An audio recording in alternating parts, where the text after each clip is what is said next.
En fait, je voudrais intervenir comme chercheur et en écoutant ce qui se disait dans la table ronde précédente sur ce partage des savoirs. Il y a le savoir des professionnels, il y a le savoir d'expérience euh, des usagers. Mais je pense qu'il y a des idées assez fausses sur ce qu'est le savoir. Au fond, quand on est chercheur, c'est justement qu'on commence à douter de son savoir. Et si on fait de la recherche, c'est pour soit vérifier nos hypothèses ou ce qu'on croit savoir, soit faire de nouvelles hypothèses et les vérifier. Et il me semble que on est vit une période intéressante à beaucoup d'égards parce que beaucoup de choses changent dans le champ du soin, c'est ce dont on est en train de discuter, mais aussi dans d'autres domaines, dans le domaine de la recherche, puisque donc ces recherches, c'est des domaines un peu nouveaux, qui est de la recherche de précise, de haut niveau, qui soit fait sur les pratiques sociales pour essayer de repérer les plus efficaces. Et donc ces recherches, c'est pas vrai qu'elles sont dans la tête des savants. Ces recherches, elles sont en train de se faire, et après les résultats, ils sont disponibles pour tout le monde. Vous pouvez assez facilement les trouver sur le net. Et c'est une des choses qui change dans la recherche. Il y a un courant militant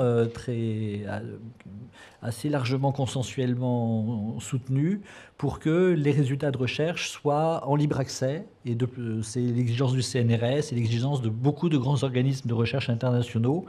Et donc, ce que je présente, ce n'est pas la connaissance des savants, c'est en effet des résultats de mesures, de recherche, mais que vous pouvez trouver. Alors, la seule exigence, en effet, c'est d'abord, il y a beaucoup de données, donc il faut aussi s'y repérer un petit peu. Et puis, c'est vrai que la majorité de ces travaux, au plan international, sont publiés en anglais, donc il faut le lire en anglais, mais ce n'est pas du tout réservé aux happy few qui auraient accès aux données. Vous tapez sur Google schizophrénia et work et vous allez voir le nombre de choses que vous allez trouver.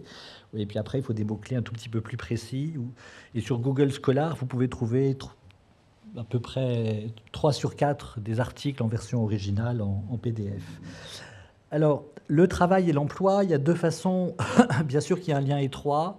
Je vais parler de l'accompagnement vers l'emploi, et je me disais, en écoutant la table ronde précédente, que l'accompagnement vers l'emploi, c'est la déclinaison de l'accompagnement dont on vient de parler, dont viennent de parler les travailleurs pairs,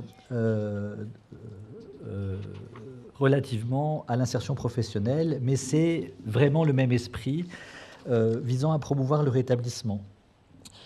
Il y a deux façons de...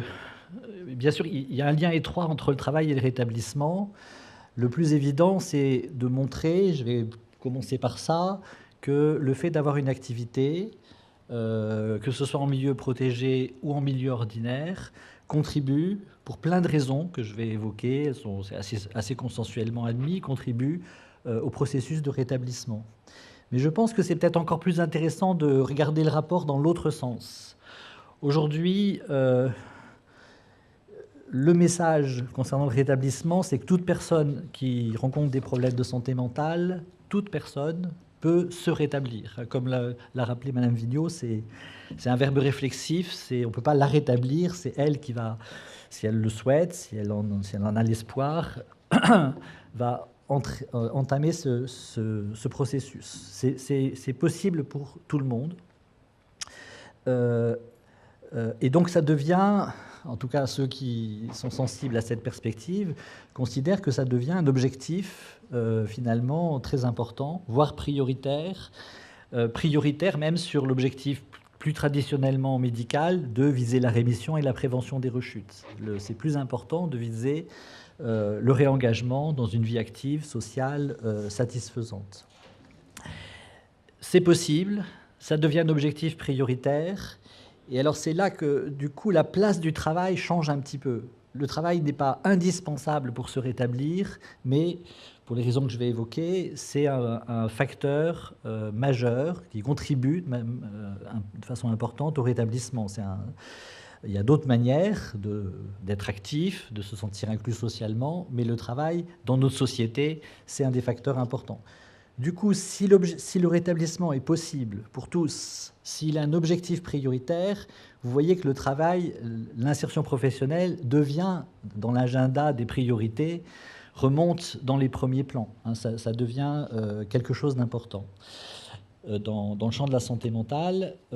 Et alors, un autre message que je voudrais faire passer, et ça c'est justement un des résultats des travaux de recherche, et un résultat intéressant parce qu'il s'oppose à des préjugés. Ce résultat, c'est que peut-être pas toutes les personnes qui ont des problèmes de santé mentale, mais la majorité, plus de 50%, 60% selon les études, sans sélection au départ, ayant des troubles de santé dits graves, des maladies chroniques, plus de la moitié de ces personnes peuvent s'insérer en milieu ordinaire à condition de bénéficier d'un accompagnement approprié. Et justement, on va juste parler de cet accompagnement approprié. La première thèse qui me semble, enfin, c'est pas une croyance, c'est un résultat de recherche. Avec les meilleures pratiques d'accompagnement vers l'emploi, on a en moyenne 60% d'accès à l'emploi en milieu ordinaire pour des personnes qui ont, sans sélection au départ, qui ont des troubles de santé sévères. Donc c'est possible. Alors on peut se demander pourquoi. Il y a un certain nombre de facteurs, je vais passer très vite. C'est vrai que les médicaments, il y a eu des progrès dans ce domaine.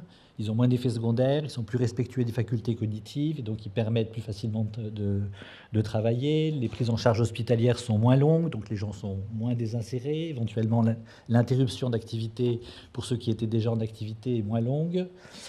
Il y a des pratiques de réentraînement, remédiation cognitive qui vont contribuer. Et puis le point sur lequel on va insister, c'est justement ces pratiques d'accompagnement qui vont être le facteur décisif qui va rendre possible l'insertion en milieu ordinaire. Alors pourquoi le travail contribue au rétablissement? Qu'est-ce que ça apporte? Je vais aller très vite, il faudrait développer un peu plus, mais bien sûr le travail, ça apporte des revenus, mais c'est souvent pas la seule, ni même souvent pas la principale raison pour lesquelles les personnes souhaitent travailler. Ça apporte beaucoup d'autres choses, tout simplement. Déjà, ça structure les journées, ça donne une occupation et c'est très pénible, c'est une souffrance d'être dans le désœuvrement. Hein. Donc ça structure les journées, en plus d'une façon conforme aux rythmes sociaux, d'où ce sentiment d'être comme tout le monde, de ce sentiment d'être inclus dans la société, d'aller travailler comme tout le monde.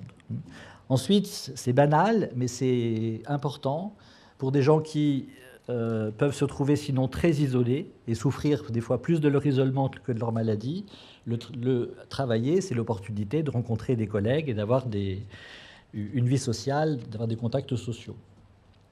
Un autre facteur important, c'est le travail, ça permet d'être reconnu pour ses compétences, pour sa contribution à l'activité collective. Hein, ça vous donne cette reconnaissance sociale qui est le fondement de l'estime de soi, qui est souvent très altérée chez les gens qui ont eu des troubles mentaux importants. Et au fond, ils retrouvent confiance à travers leur engagement dans cette activité collective et le fait d'être reconnus comme compétents par leurs collègues. Hein, sentiment d'utilité sociale. Et aussi, à travers l'activité, le métier qu'ils apprennent, ils acquièrent cette identité sociale, qui est une identité professionnelle. Et ça aussi, c'est précieux. Ça peut paraître banal, mais c'est très important pour des personnes, surtout celles qui ont été hospitalisées, qui ont été longtemps institutionnalisées. Leur identité, c'est d'être malade mental.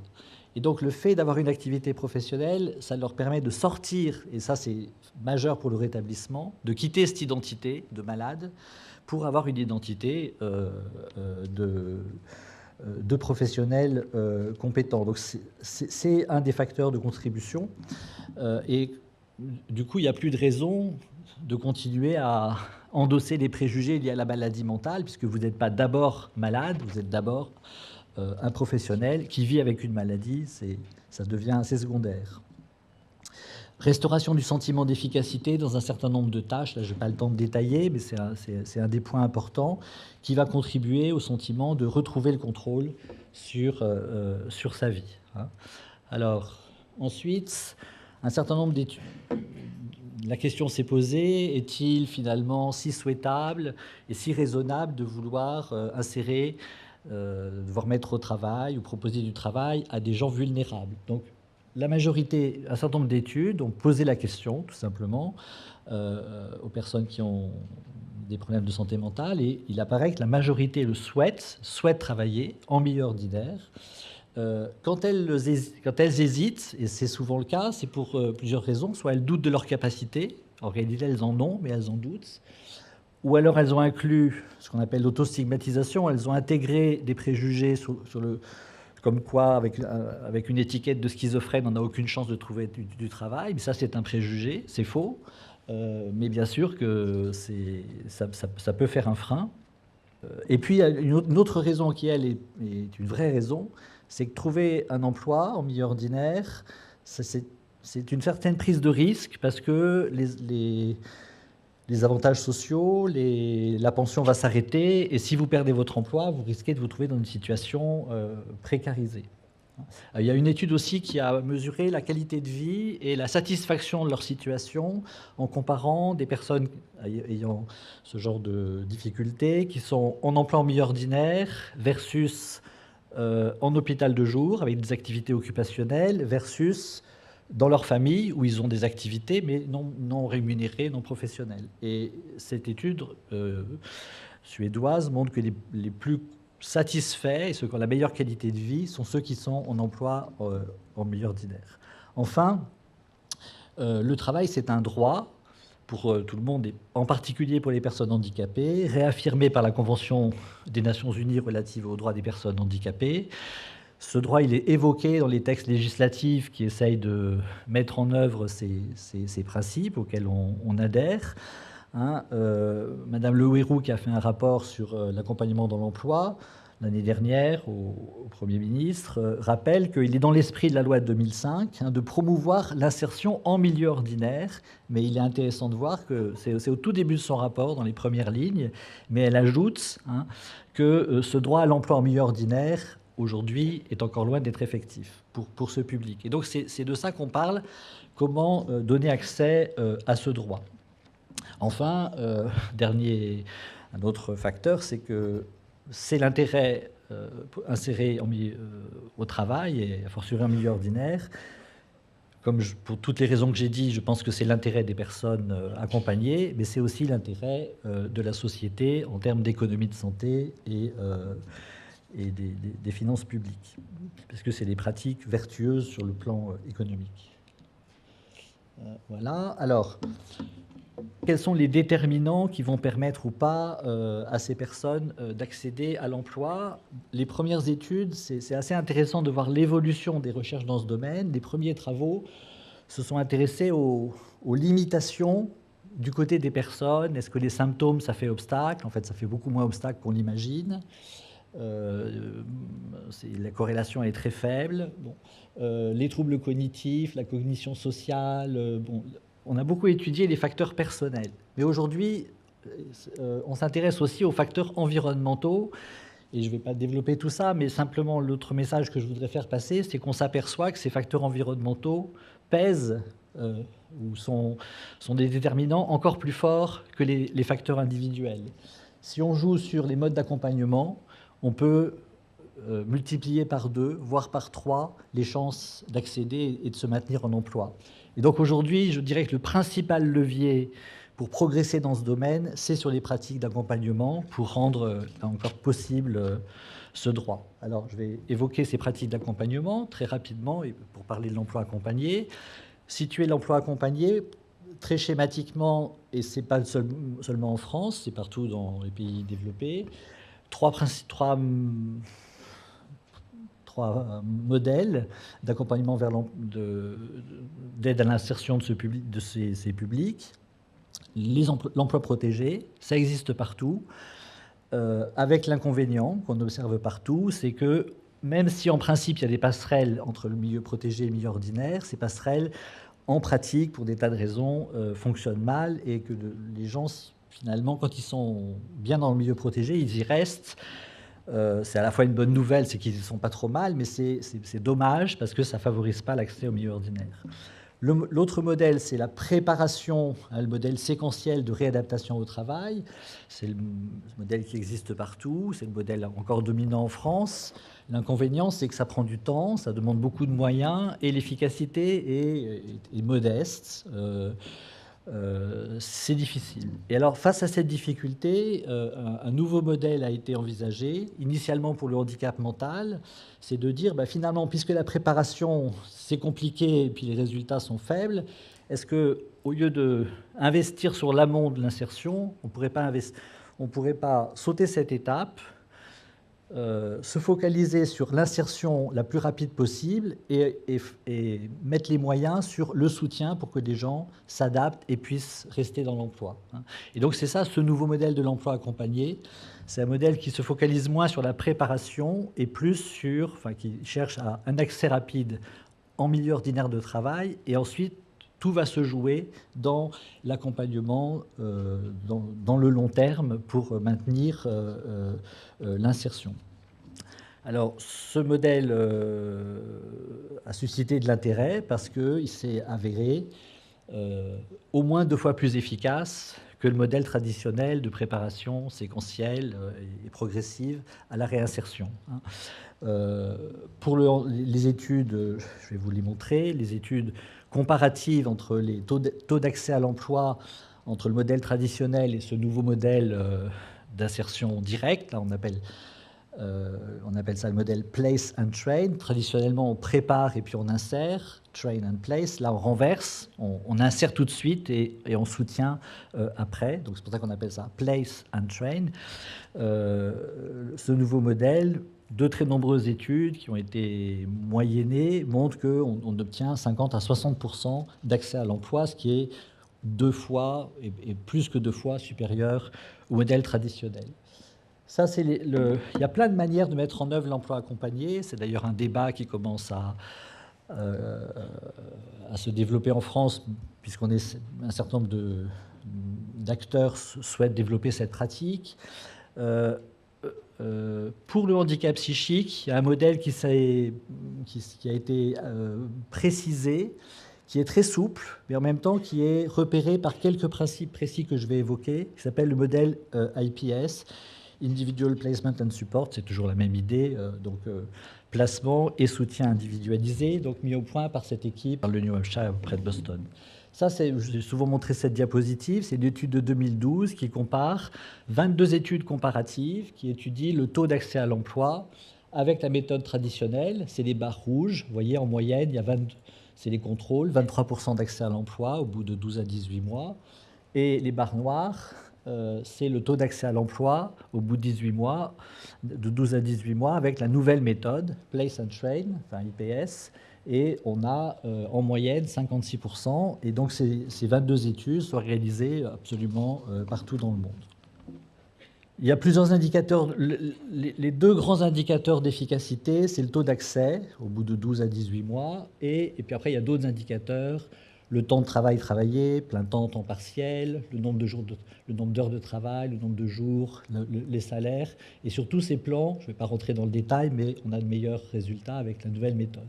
Par opposition au modèle traditionnel qui faisait intervenir une série d'experts qui font l'évaluation clinique, cognitive, professionnelle, qui ensuite font l'orientation, ensuite cherchent les formations adéquates, puis les mises en situation professionnelle, les stages, etc. Donc tout un modèle séquentiel qui impose que beaucoup d'intervenants soient mobilisés. Dans cette nouvelle pratique, tout repose sur une personne. Donc on est dans un accompagnement individualisé, le fameux job coach, conseiller en emploi. Et au fond, comment il fait, ça c'est très peu défini. Il n'y a pas de protocole de prise en charge, il n'y a même pas de cahier des charges. Il y a des principes, donc qui sont les 8 principes du modèle IPS, c'est ceux qui sont là. C'est des principes, on ne peut pas forcément les respecter à 100%. L'important c'est de s'y référer et puis de voir, après, quand on évalue sa pratique, de voir à quel degré il y a des échelles de mesure pour voir à quel degré on les respecte. Premier principe, il est assez étonnant, c'est un principe éthique, pas de sélection, tous ceux qui veulent peuvent essayer. Vous voyez, tout le modèle traditionnel, c'était de mesurer l'employabilité, c'était de voir si c'était pertinent ou pas. Là, par principe, c'est un principe éthique, tout le monde a le droit d'essayer. Alors évidemment sur le terrain, c'est pas forcément simple et c'est assez difficile de respecter à 100% ce principe, mais c'est quand même ça l'esprit. Vous voyez qu'il y a quand même des différences assez sensibles avec les modèles traditionnels. Après, c'est des choses moins surprenantes. Ce qui est visé, c'est un emploi en milieu ordinaire auquel on accède rapidement. Un point important, c'est que le conseiller en emploi, c'est pas un professionnel de santé. C'est pas un infirmier ou un psychologue, c'est quelqu'un qui connaît le monde de l'entreprise, parce qu'il va non seulement aider la personne, mais il va aussi aider l'entreprise à négocier avec l'entreprise, autant que possible, à faire des aménagements pour que l'emploi puisse être maintenu. Et comme il n'est pas clinicien, or le handicap psychique, sa particularité, c'est parfois l'instabilité, c'est important qu'il ait un lien étroit avec l'équipe soignante pour pouvoir faire appel aux collègues s'il y a un moment cliniquement plus difficile. Je ne vais pas détailler tellement plus, simplement insister sur ce point. Tout repose sur cette personne qui est très libre dans sa façon, la carte blanche sur sa façon d'accompagner, hein, sur les horaires, sur les lieux où elle rencontre la personne. Autant que possible, c'est dans l'entreprise même. Parfois, c'est pas possible, alors c'est à côté. Par contre, l'exigence, donc il y a beaucoup d'initiatives qui est laissée à cette personne. J'aime bien l'expression que prend un collègue québécois qui est engagé dans cette pratique, Claude Charbonneau. Il dit pour promouvoir le pouvoir d'agir des gens qu'on accompagne, ce qu'ils appellent l'empowerment, leur donner un pouvoir de choisir et d'agir, il faut que celui qui accompagne ait lui-même du pouvoir d'agir, du pouvoir d'initiative, une grande liberté d'action. Et c'est la particularité de cette pratique qui est possible, puisque quand il y a beaucoup d'acteurs, les coordinations sont complexes. Là, il est apparemment seul. Je dis apparemment parce qu'en fait, il n'est pas si seul que ça. Il joue un rôle de coordinateur avec l'équipe de soins, avec laquelle il est en relation dès qu'il le faut, et étroite, avec le monde du travail, avec l'employeur, avec le supérieur immédiat, avec d'autres intervenants sociaux pour le logement, etc. Donc il joue aussi un rôle, souvent, ce qu'ils appellent de coordinateur de parcours, qui est sans doute aussi un des leviers d'efficacité, cette coordination des acteurs qui existent aujourd'hui, mais qui sont souvent mal coordonnés. Cette pratique, alors c'est pas du tout exhaustif, mais avec des collègues, mon petite équipe de recherche, on a été sollicité pour commencer à évaluer les pratiques qui débutent en France. On a travaillé avec 2 groupes, d'une part avec la FEGAPEI, avec 5 structures, et puis ça c'est autour de l'association Messidor. Il y a 5 structures en région Rhône-Alpes de Messidor. En Île-de-France, il y a Iris Messidor et Regain Emploi Accompagné, Passage Pro à Beauvais. Alors ils ne sont pas sur la diapo, mais il y a des structures à Strasbourg, à Compiègne, à Dunkerque, à Bordeaux, etc. Aujourd'hui, je pense largement une vingtaine de structures en France. Qui accompagnent, donc qui développent cette pratique d'emploi accompagné.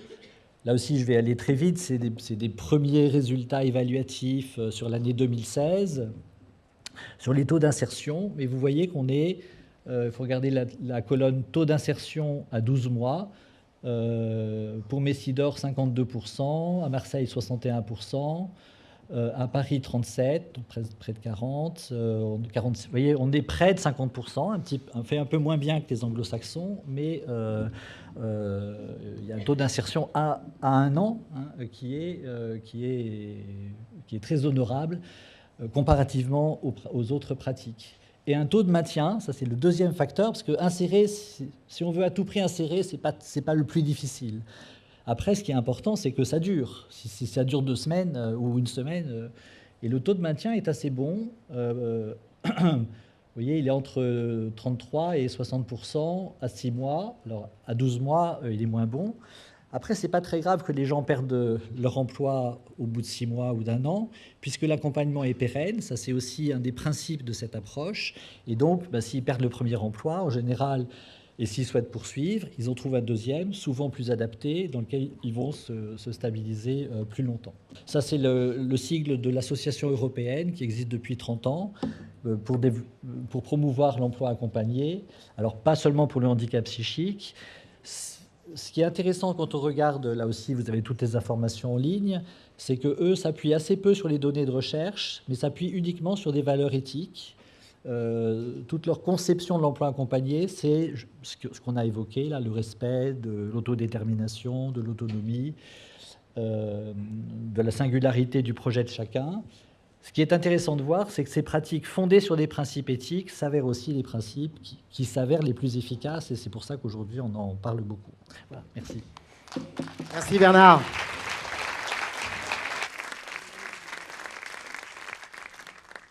Du coup, je ne résiste pas quand même à reprendre une citation que vous donniez dans une de votre autre étude, donc extrait de la brochure d'information de l'EUSE, l'Union européenne de l'emploi assisté. L'emploi assisté est indissociable des concepts de responsabilisation, d'inclusion sociale, de dignité et de respect de la personne. Dans le cadre de l'emploi assisté, ces concepts peuvent être plus longuement définis par les valeurs et principes suivants: la personnalisation, au sens du respect des attentes et intérêts singuliers de la personne, le respect, l'autodétermination dans l'élaboration du projet professionnel, l'information sur les choix possibles, choix qu'il appartient à la personne de faire en étant informée au mieux de leurs conséquences, la responsabilisation, la confidentialité, la flexibilité pour s'adapter aux besoins singuliers des personnes, l'accessibilité, quel que soit le handicap. Voilà. Mais probablement... Ce qui est intéressant, c'est de voir que ces principes éthiques qui orientent cette pratique, on reconnaît exactement les principes du rétablissement. Promouvoir l'autodétermination, le respect de la singularité du parcours de chacun, l'attention à la personne, c'est exactement les mêmes principes. C'est pour ça que l'accompagnement dans l'emploi, dont on va parler, il est très proche de ce qui a été dit tout à l'heure sur l'accompagnement en général en santé mentale. Absolument. Et ces principes, comme ça va nous être dit, sont évidemment respectés et mis en valeur